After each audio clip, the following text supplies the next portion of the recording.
Hello and welcome to Galaxy Advisors. The purpose of this video is to explain how to use Condor to analyze Twitter tweets. So this example assumes two things. One, that Condor is installed and working, and two, you have conducted a Condor Twitter harvest, or for example, we're going to use the results of the Twitter example 1. You haven't done that, you can conduct using Condor and under Tools, the Twitter collector to collect around the area of interest. But I'm going to pick up where we left off with the Twitter example 1. Again, the purpose of this second example is to explain really how to subset tweets with keywords so that you can subdivide your Twitter database into specific tweets that have specific keywords. So the first thing is start Condor. Again, enter in your monthly key at the first day of the month. The host remains localhost, the user root, and if you have a MySQL password, enter it here. If not, just leave it blank and press OK. The first step again is to click File, Open Database, and scroll down where that green little rectangle is. You'll see a drop-down box, and we're going to pick up the healthcare Twitter database that we have used in the first Twitter example. Now when this database opens, you're going to find that that database has 4 data sets, and all these available data sets are listed here. You also have another message arrow down below that says connected to database healthcare Twitter. For this example, we're going to click on one data set at a time and use the view term content process. The important thing to note, you can only process one data set at a time with the terms. So that's the reason why we're just going to select one. So click View, then Term, then Content Process.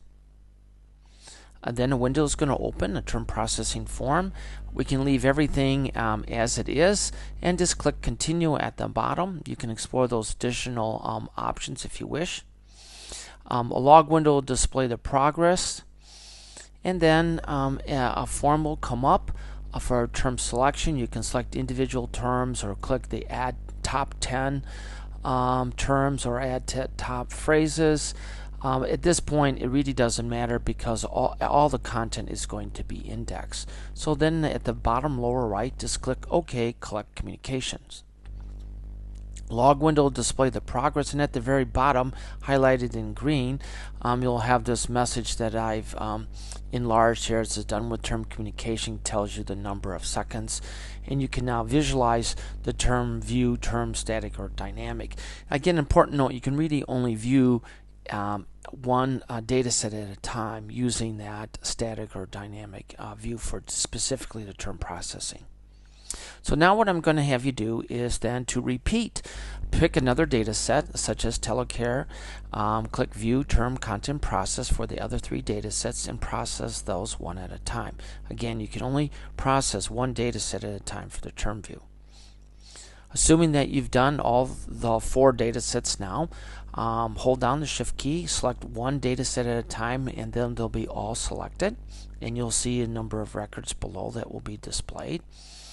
And recall, at this point, we're going to use the view command, and we're going to use the view communication, which takes a 2-step process. The first step is view communication, create communication view, and the second is view communication, and we're going to choose static view of communication in our example. So the very first communication view is view communication, create communications view, and this time we're going to select View all selected data sets. We're also going to set time constraints in the communication data and refine mail address and click OK.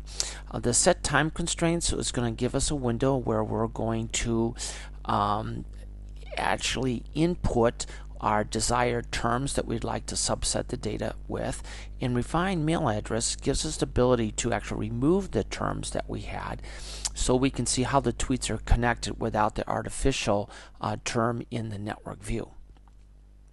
So for 1.4, click on the bullet all comments in that kind of lower left corner.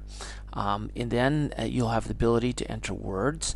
So I'm going to put in hospital with the vertical bar, which stands for an or, so hospital or patients. and then all datasets are checked, and click on the Set button. Then for step 1.8, next 3, you can click the next 3 times for each data set at the very bottom. You'll see highlighted in green, it gives you the current data set. As you click next, you'll see the data set name will change. And once you're through scrolling through all the data set, just click Finish. At that point, a window is going to open for the next portion of the refinement, and you're going to get a Refine Actor window. Here there's a number of panels, and on the left side in the lower left, uncheck Auto Select By, and then I want you to select the 4 terms. So we have JRB, TRIP, Telecare, Telehealth, and Telemedicine. When you select a term on the left, you'll, in the green rectangle, click on that bar and move it to the right. And then when you have all those 4 terms in the middle window, select one of them and then click on the word Remove. Confirmation window will open, and you'll see it's saying, do you please confirm you want to remove these names from the network view, and we want to say yes. You could check yes and remember, so you don't have to repeat this. It kind of automatically remembers those, but for this example I'm just going to click yes. Then a message log is going to display, and it's going to say now there's 27 names, and here's the 4 deleted names from the map, and click Finish. Then we're at the second period for this data create communication view, so click View Communication and Static View. Then we're going to choose the weighted betweenness calculation. There's a drop down box, but we're just going to go with the default of plain betweenness centrality or no weighting. We're also going to then have the second form appear about selecting top nodes. We only have 13, so there's really no reason to subset even further, so I'm just going to click OK. And then a map is drawn without any names, and you can click the View, Show Labels, and click Name, which will display the names that we have here. And now these are tweets, again, which only contain the word hospital or patients in the tweet. And the next thing I'm going to do is I'm going to click on this center node here to bring up the actual tweets. So if you do that, another window is going to come up. One of them is going to be highlighted in blue once you select that. And if I want to see what that tweet was, I just click on the box that says Show Content, and then in the window below, highlighted in green, will be the actual tweet that was sent from this individual. So that's our second Twitter example of how to use the Condor to subset the tweets by content, and feel free to explore that with your own Twitter database.